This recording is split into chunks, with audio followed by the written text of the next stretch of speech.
kan gi yegsi na fay say facture moo ci gën a gaaw jëfandikoo lii dégg jàmm yónnee ak jot xaalis bu gaaw te wóor Kpay la waaw waaw Kpay de yegsi na askan bi kontaan na Sénégal am na ndam ndax doomu réew mi la Kpay daal mi moo wóor li ku ko yore dégg jàmm waaw waaw def ko sa téléphone ni man waaw waaw Kpay suñu gan gi yegsi na Kpay ma Kpay ma moom sa bopp moom sa alal yombalal sa dund. Pour la première fois au Sénégal, le dépôt est à 0 francs, le transfert à 0% et le retrait à 0 francs. ayca jërë ngeen jëf mbokku téléspectateurs yi internautes yi ñuy seetaan à travers sur le terrain.net ñu am mbégte lool tey jile daal di dellu siwaat ci seen émission bu mag bile ju koy amal nag saa su nekk bu mercredi jotee rek ci heure bu baax bile di midi bu jotee rek ci la ñuy daal di ñëw ci seen émission gan gi nag ni muy demee xam ngeen ko dañuy fiy daal di dalal ay nit ñoo xam ne dañuy bokk ci ay parti politique wala tamit ñuy bokk ci société civile maanaam ci actualité la ñuy daal di waxtaan. tey jii ma am mbégte lool daal di fi dalal benn jeune boo xam ni mi ngi bàyyeekoo ci parti Pass-Pass di wuy ci turu Papa Samba Sall di coordinateur bu jeunesse jeune bu des Pass-Passiens bu département Pikine Ouest Papa ma am mbégte lool tey jii di la dalal suma plateau ma nuyu la bàyyi la nga nuyu suñu mbokku téléspectateur internautes yi lay seetaan. Merci beaucoup Mountaga ñu ngi lay nuyu di la fay di la ziar. di am mbégte ak contentement bu mag a mag ñëw fii ci seeni locaux sur le terrain sur le terre.net d'abord ñu ngi commencé suñu nuyoo di ko teg ci loxo yi képp ku nga xam ne que mu ngi seetaan à travers ci scène bi di jël nuyoo bi également di ko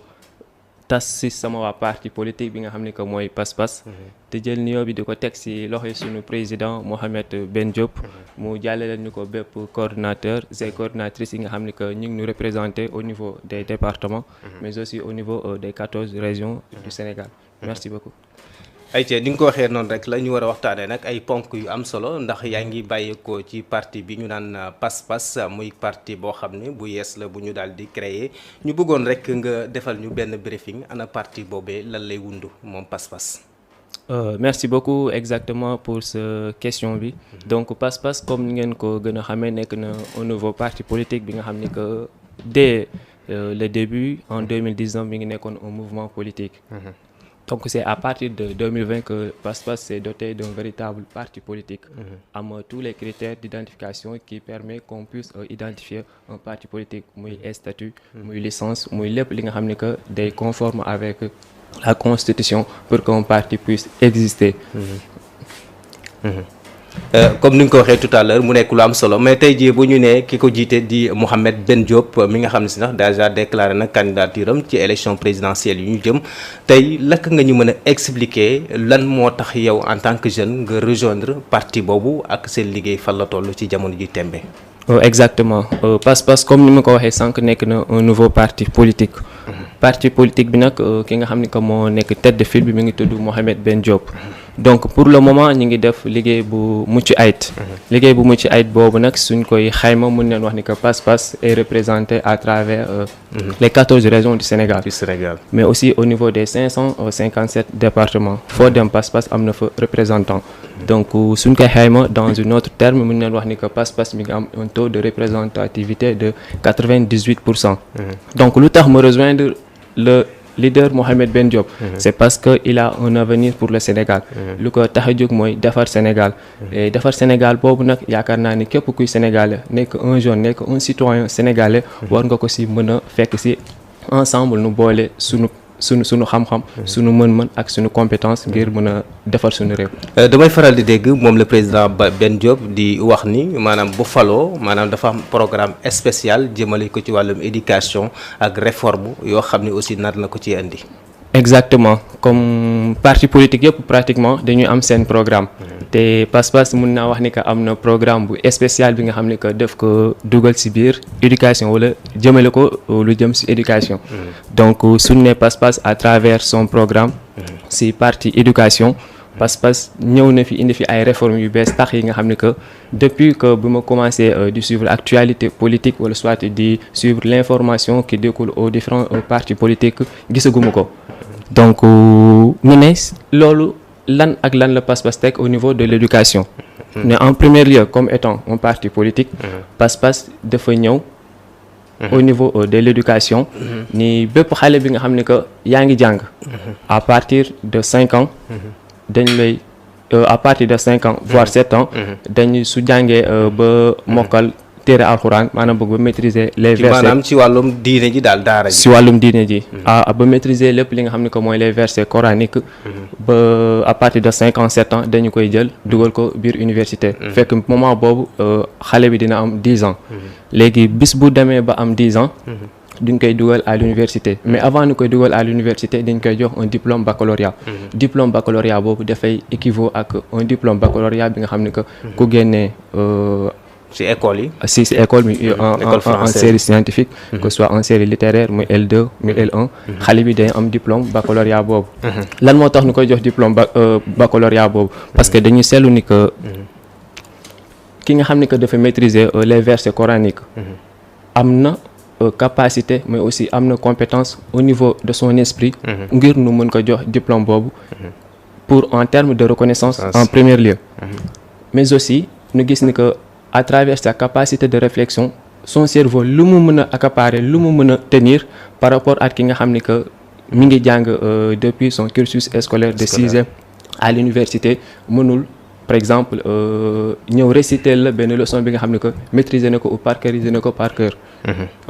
exemple yow su ma la laajoon ma ne la est-ce que bi nga commencé jàng Mountaga est-ce que mën nga ma réciter benn leçon bi nga xam ne que ba léegi yaa ngi koy jàpp effectivement day donc dina doon li nga xam ne amul léegi nag ñu ne xale boobu nga xam ni que maîtriser na le Coran les 6666 versets dañu koy jox diplôme baccalauréat bu mu amee diplôme baccalauréat bi ñu jël ko dugal ko à l'université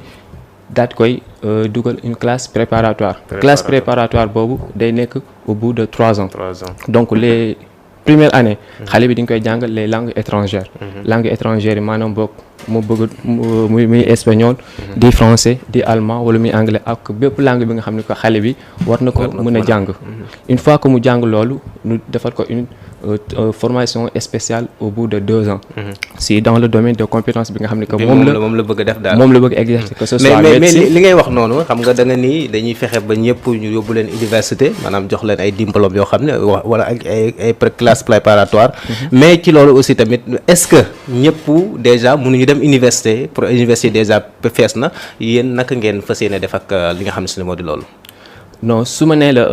pas dañuy jël ñëpp mais déjà l'heure où on parle université yi gars yi nañ fees na ba ñu bari sax ñu ngi leen orienté ci privé yi ngi gis ay bacheliers non orientés état bu Sénégal di def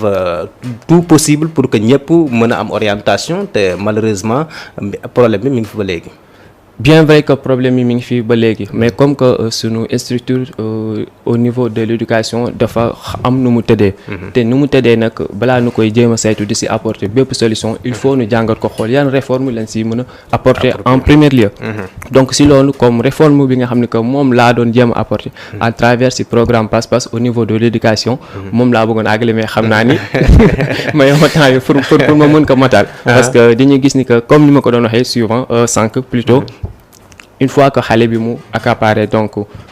mu maîtriser les 6600 versets mu dugg université mu préparer ko au bout de 1 an après ces 1 an mu dem une classe préparatoire bi nga xam ne moo ngi koy xaar si ay prérequis donc une formation de 2 ans soit les différentes langues bi nga xam ne que moom la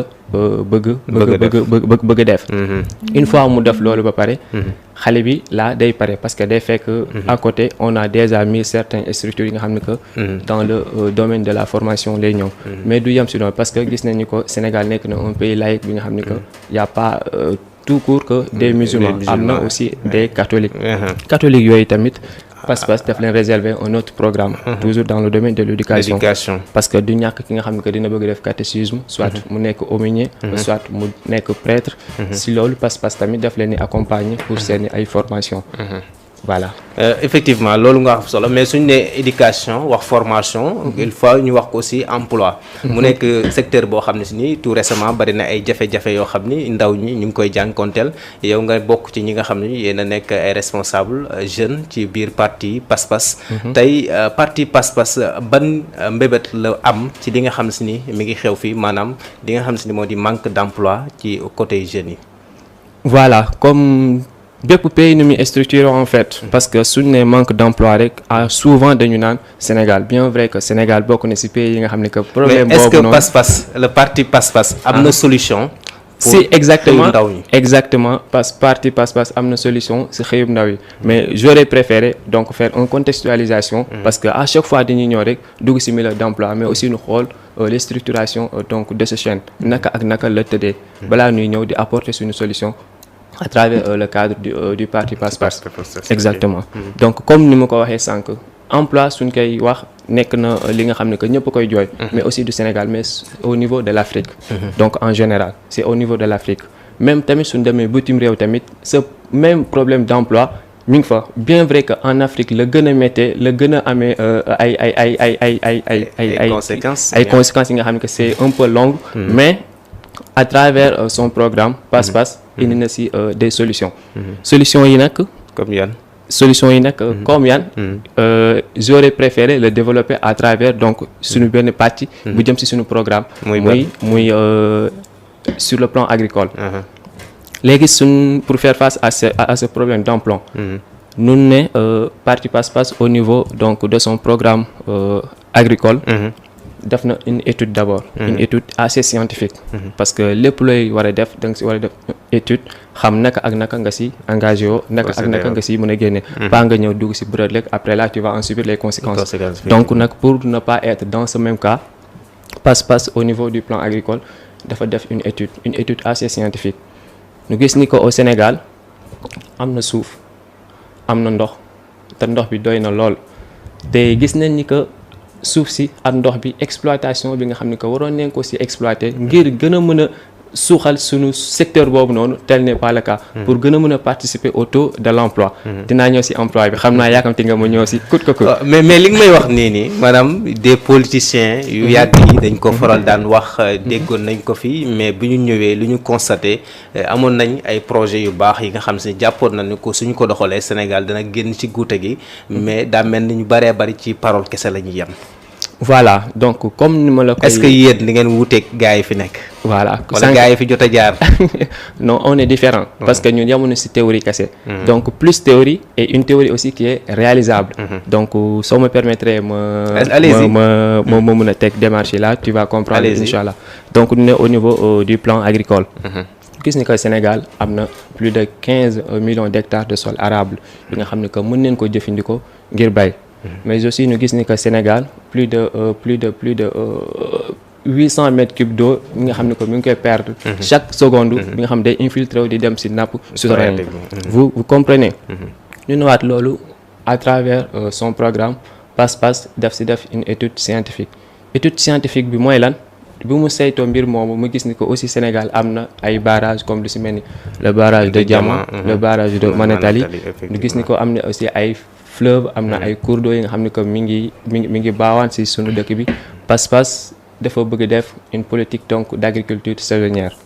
agriculture saisonnière boobu nga xam ne que dootul yem ci mbay mi nga xam ne que day nekk durant les 3 mois. mooy comme ni nga ko baaxoo di def pendant.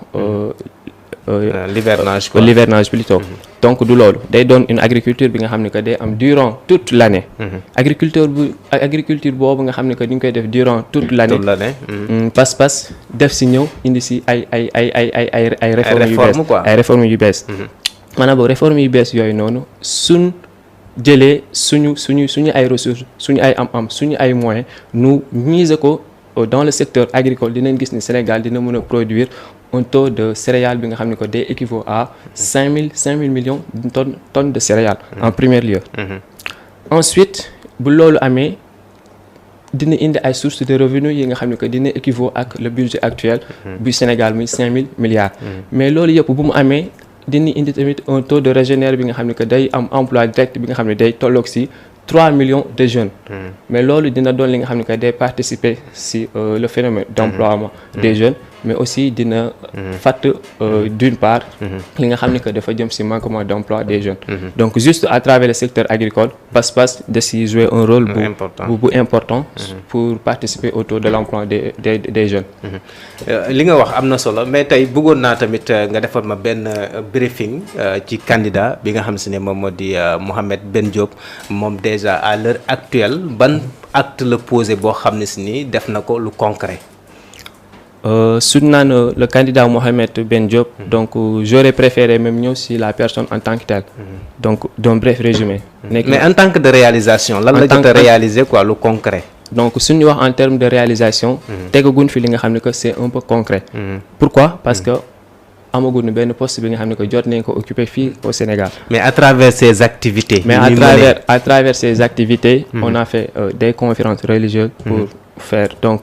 woote jigéen ñeek muy góor di jigéen mais aussi à travers le pôle du parti bi ñuy woowe lu jëm ci wàllu association donc mi ngi ci participer lu benn rôle bi nga xam ne que bu am solo la di ci jouer pour aider donc population bi d'une part donc loolu mën nañ ko jàppee comme ay activités yi nga xam ne que diñ ko dooree gum kase commencer ko à travers donc notre programme. am na solo mu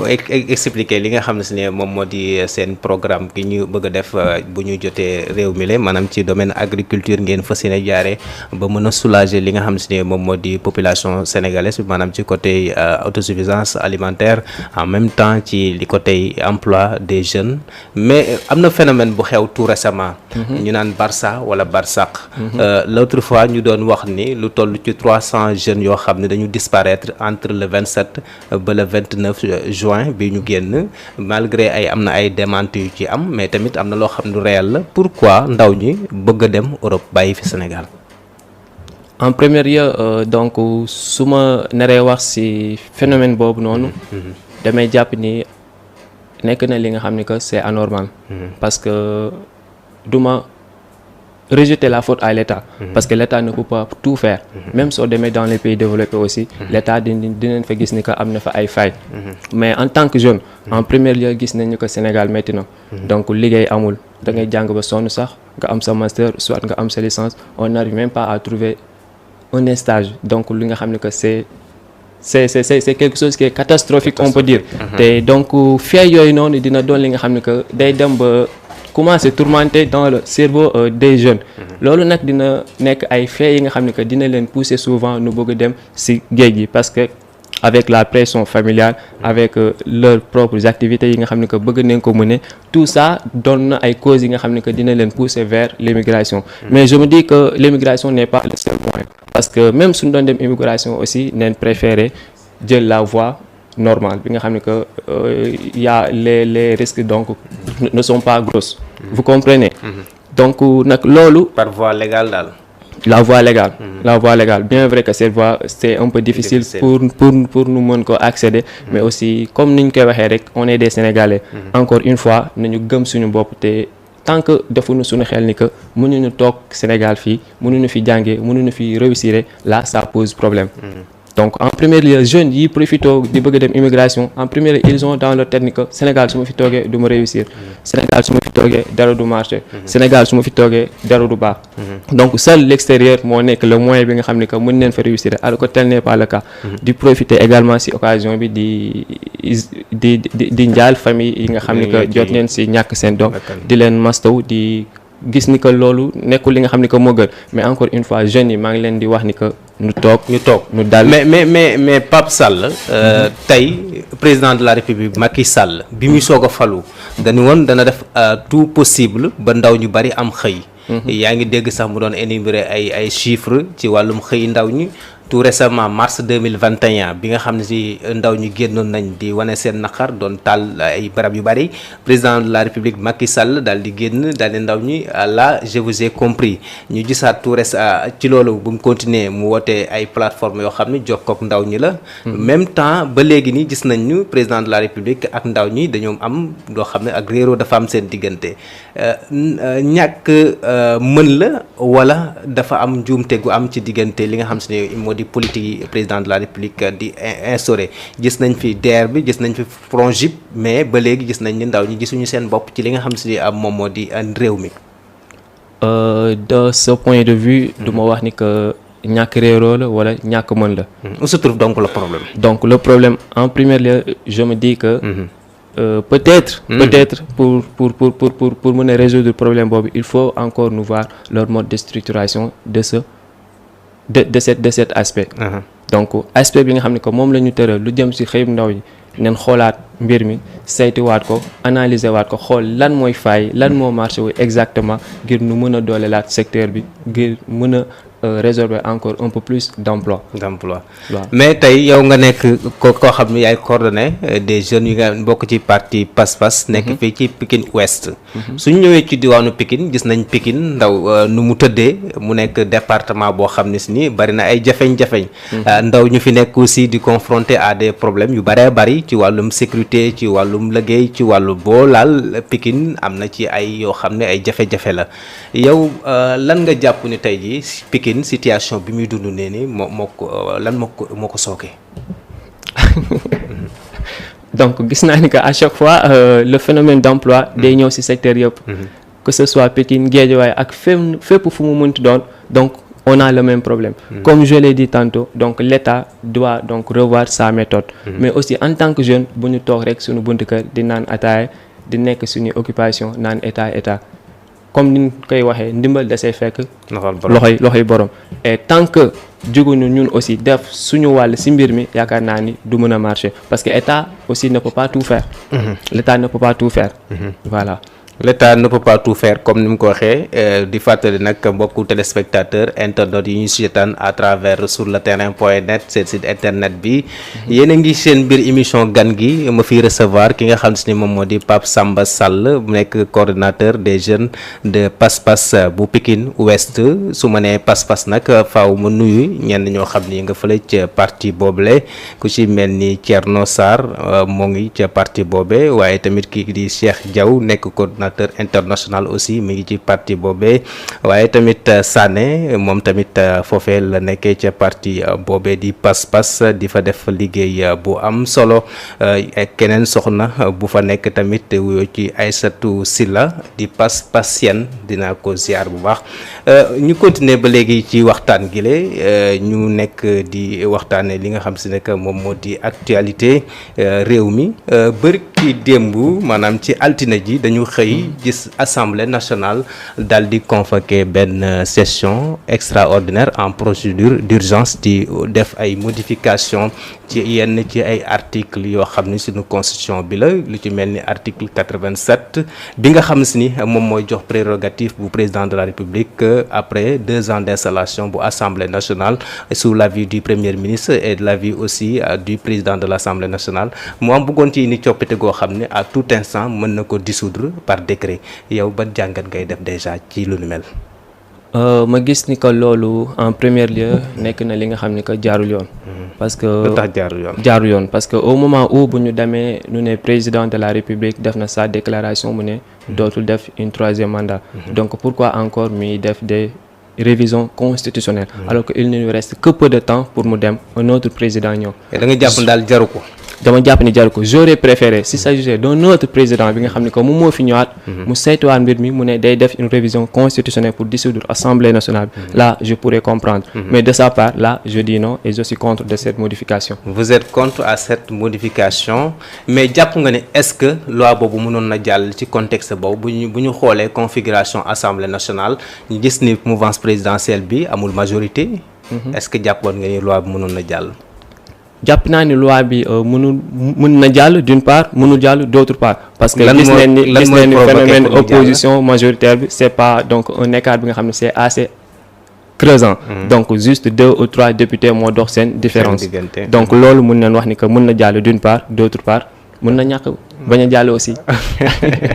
mais dans li ma gën a gëm ni mooy su fekkoon loi bi annulé wuñu ko gëm naa ni dina jàll parce que ñi fa nekk ils sont là pour enregistrer donc les vœux du président de la République. Mais ñoom dañu leen di wooyee ni ce sont des députés du peuple représentants du peuple yaakaar naa ni peuple moo leen jox mandat est-ce que jàpp nga ni ñoom lu président bëgg rek danañ ko bëgg. D'abord dafa am li nga xam ne que dañu si war a bàyyi xel. mooy méthode yi ni utiliser pour tànnee ko député. maanaam le choix des députés. le choix des députés exactement. député dafa war a doon ki nga xam ne que en premier lieu dafa war a représenter askanam. dafa war a topp bëgg-bëgg askanam. mais pas donc l'intérêt du président. Je ne suis pas contre ni que loi bu fa président dugal. dañ ko war a rejeter wala soit loi bu fa président dugal forcément waruñu ko voter su baaxee ci askanu Sénégal war nañ ko voter waruñu ko rejeter mais su fekkee baaxul nag ci askanu Sénégal war na doon li nga xam ne que dañ koy rejeter dañ koy bàyyi. léegi beneen aspect tamit mi ngi jëmaat ci assemblée nationale muy article 29 bi concerné ki nga xam ne si ne moom moo di Khalifa Ababacar Sall ak article 28 aussi maanaam ñaar ñi le Khalifa Sall ak ki nga xam ne si ne moom moo di Karim Meïssa Wade le fils de l'ancien président maître Abdoulaye Wade est-ce que jàpp nga ni ñoom war nañ leen mën a wutal ay porox ndoll pour dugalal di fichier bi bala lan mooy ci sa jàngat. lu si sama jàngat si mbir moomu déjà aussi nekk na li nga xam ne que du ma ko rafetlu d'une part. d'autre part mun naa ko rafetlu. lu tax doo ko rafetlu. du ma ko rafetlu en premier lieu mooy bépp nit bi nga xam ni que da nga jël alalu Sénégal muy le détournement des deniers publics. waruñu la wóolu en premier lieu. ba di la dénk suñu réew parce que là tu auras encore le plus de pouvoir et en ayant le plus de pouvoir on sait jamais ce qui va se passer. donc là c'est une chose bi nga xam ne que Sénégalais yi war nañ si bàyyi xel ba suñu demee ba koy voter en général je fais appel à tous les députés ne ko nañu bàyyi xel encore une fois si l'acte boobu bi nga xam ne que moo jëm si luy utal prox ndoolu que ce soit Karim Wade ak Khalifa Sall ngir nu mën a passer dem si les prochaines élections. Donc là, je suis contre. D'autre part, mënoon naa ko accepter si fekkee lu ñu leen di toppee le détournement des deniers publics doonul li nga xam ne que lu am la. mënoon naa ko accepter. mais ci loolu kii di Karim Wade masul accepter maanaam procédure bi wala cour bi ko àtte moom dafay demander à ce que ñu réviser waat projet bi maanaam moom nanguwul li nga xam si ni moom la ko yoon daan. D'accord mais si je ne me trompe pas Karim Wade a été épinglé par la CREI. waaw donc loolu donc da benn mais la CREI dafa nekk cour boo xam ne même la CEDEAO sax doon na ñaawlu ci anam bi ñu àttee ki nga xam si ne moom moo di Karim Wade parce que dañu jàppoon ni maanaam il n'est pas habilité à juger Karim Wade. peu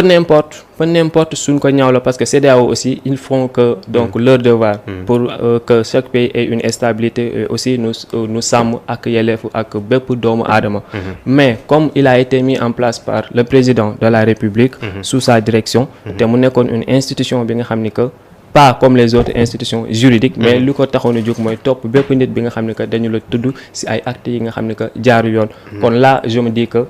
d'une part nekk na li nga xam ne lu am solo la parce que askanu alalu Sénégal plutôt bi nga xam ne que dañu ko doon jël nekkul seen moomeel mais lu moomeelu Sénégal la pourquoi pas waruñu leen topp ngir nangu loolu li nga xam ne que dañu ko jël alors que c'est anormal. ñu mën la ko nangul parce que sa xalaat la waaye ñu gisaat ci beneen côté bi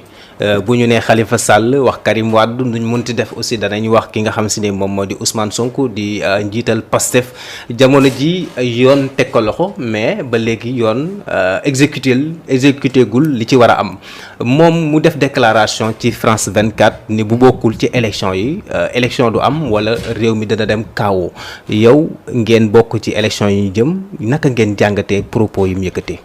donc propos yooyu li nga xam ni que le président. est-ce lu normal la. Ousmane Sonko exactement jot na ko yëkkati jàpp naa ni que c'est des choses yi nga xam ne c'est anormal. et en tant que un leader en tant que un homme bi nga xam ni que da nga bëgg laaj réew. je crois que d'abord tu dois montrer un bon exemple. wane ni un bon exemple tamit du yam si loolu mais da nga koy tenir à travers si ce discours. di woote jàmm. di wax jàmm je dis pas que waxul jàmm par rapport à tous ces propos mais souvent dinañ dégg ay termes yi nga xam ne que là je me dis que ça pose problème. donc ni ma koy jàngatee mooy nekk na li nga xam ne que jaarul yoon. te aussi su waxee loolu xëy na peut-être day wax lu ko neex rek état est là te moom moo war a organiser les élections. le conseil constitutionnel inchallah une fois que le dépôt des parrainages mu passé dinañ ko valider. te une fois nous valider le dépôt de ces parrainages su ne dina am wala du am loolu là. ça pose problème. nee nga li mu dikkati ay propos benn wàllu lu dul normal mais jàpp nga ni est-ce que Ousmane Sonko li ñu ko teg lu normal la. non mënu ma wax barricade ko mënul génn këram depuis bopp plus d'un mois loolu est-ce que lu yoon la. d'abord du ma wax yoon la wala du yoon. parce que état moo ëpp képp doole. Déjà on dit que l'état a le monopole de la violence physique légitime. Nous on est obligé à se soumettre à l'autorité étatique. Même si piétiner parfois sax suñu droit nekkul li nga xam ne que dañu ci mun dara.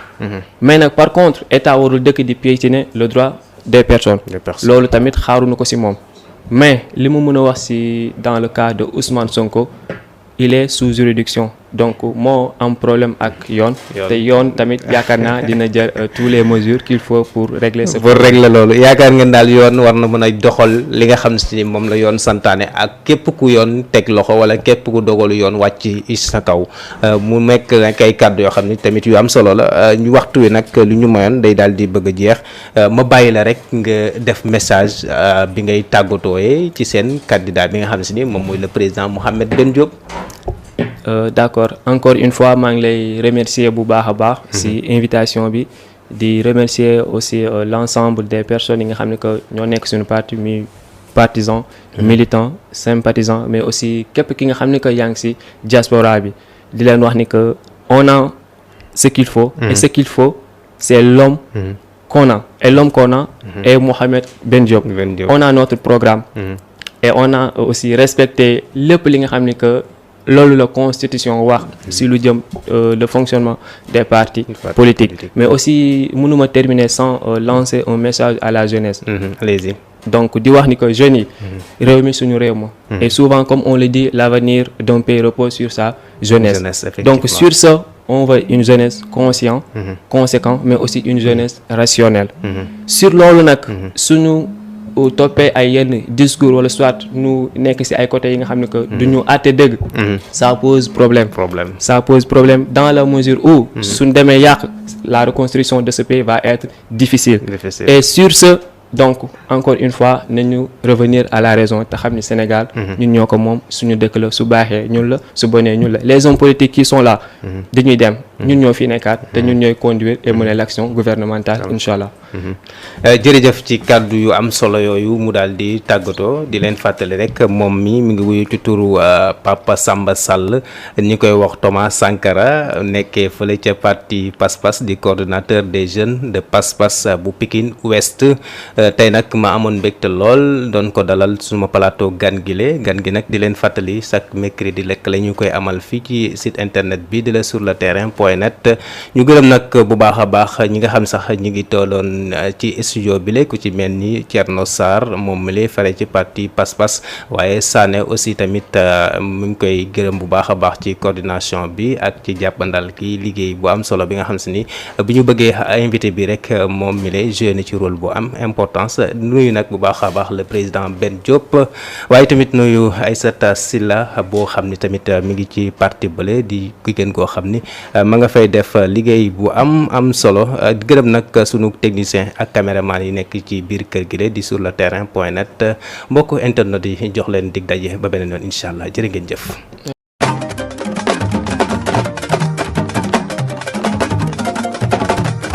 Sénégal ka fay kan ngi yegsi na fay say facture moo ci gën a gaaw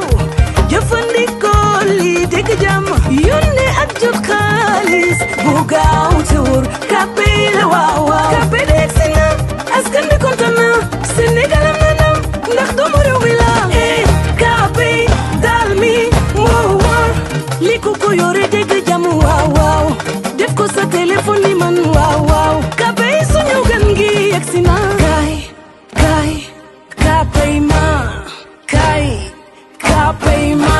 moom sa bopp moom sa alal yombalal sa dund. Pour la première fois au Sénégal, le dépôt est à 0 francs, le transfert à 0% et le retrait à 0 francs.